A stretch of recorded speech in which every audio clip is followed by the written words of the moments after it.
सुप्रभात बच्चों।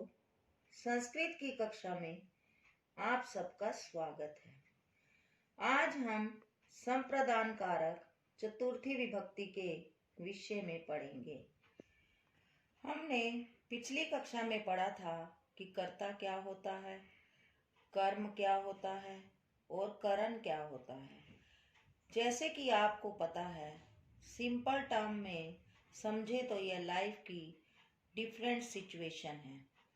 कर्ता काम को करने वाला, कर्म वह जिस चीज को करता है और करण कारक वह जिस साधन, इंस्ट्रूमेंट या मेथड को यूज करता है।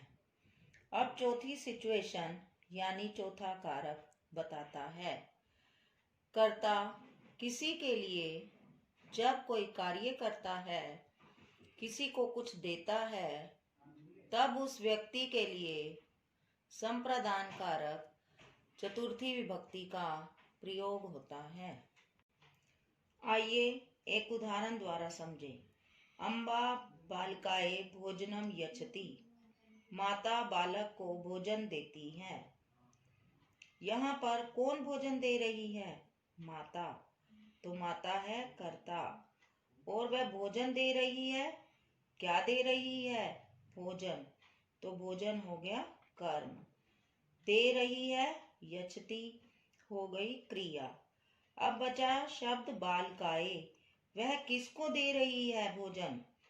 किसके लिए भोजन दे रही है? बालक को दे रही है।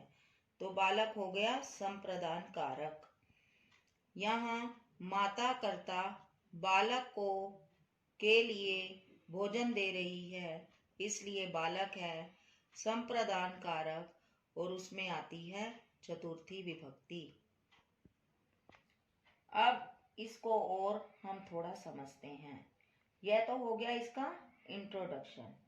अब इसकी पहचान कैसे की जाए। जब कोई वाक्य हो तो कैसे समझें कि कौन सा शब्द है संप्रदान। ऊपर दिए गए उदाहरण में यदि यह पूछा जाए, माता किसको या किसके लिए भोजन देती है? अम्बा कस्मै भोजनम यच्छति, तब उत्तर मिलता है बालिकाए, बालक को, बालक के लिए। इसलिए बालक है संप्रदान कारक और उसमें आती है चतुर्थी विभक्ति।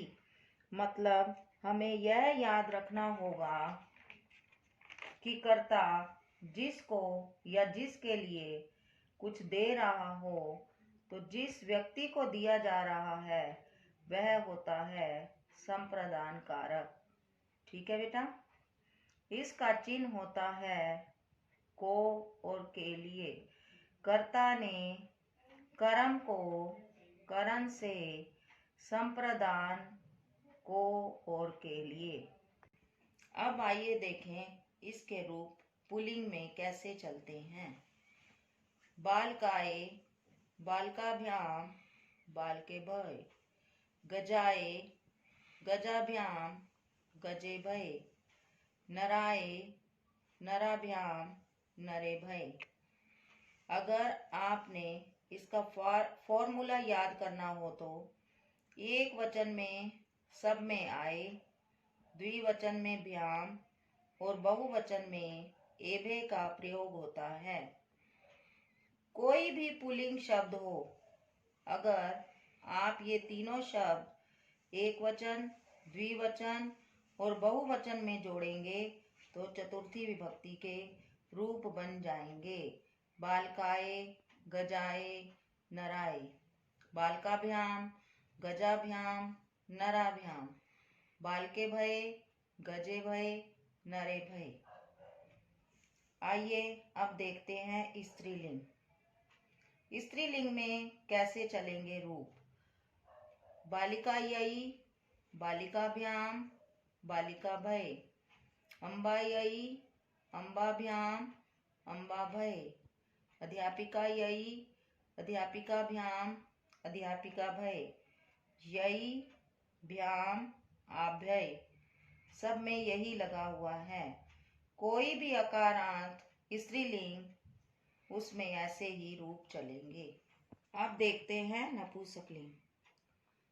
फलाए, फलाभ्याम, फले भय, पुष्पाए, पुष्पाभ्याम, पुष्पे भय। इसके रूप पुल्लिंग के समान चलेंगे। बच्चों, अब हम इस पाठ के माध्यम से चतुर्थी विभक्ति का अध्ययन करते हैं। छात्राः पठनाय विद्यालयं गच्छन्ति। सभी छात्र पढ़ने के लिए विद्यालय जाते हैं। यूयं भ्रमणाय उद्यानं गच्छत्। तुम सब सैर के लिए बाग को जाते हो।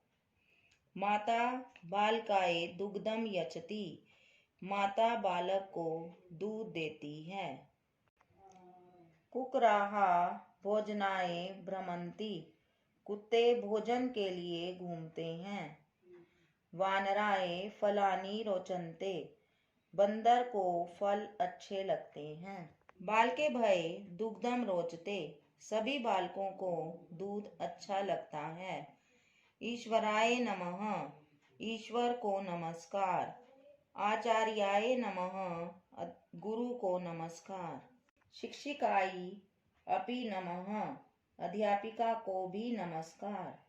सज्जनाः विद्यायै सुखम त्यजन्ति। अच्छे लोग विद्या के लिए सुखों का त्याग कर देते हैं। सैनिकाः देश रक्षायै तत्पराः सन्ति। सब सैनिक देश की रक्षा के लिए तैयार हैं। सूर्य प्रकाशाय भवति। सूर्य प्रकाश के लिए होता है। मेघाः जलाय भवन्ति। बादल जल के लिए होते हैं। वयं क्रीडायै बहिः गच्छामः। हम सब खेल के लिए बाहर जाते हैं। तो बच्चों, आज हमने संप्रदान कारक चतुर्थी विभक्ति का अध्ययन किया। जब किसी के लिए कोई कार्य किया जाता है, किसी को कोई वस्तु दी जाती है, तो वहाँ संप्रदान कारक चतुर्थी विभक्ति का प्रयोग किया जाता है। और रुच के योग में और नमः के योग में भी चतुर्थी विभक्ति का प्रयोग किया जाता है। धन्यवादः।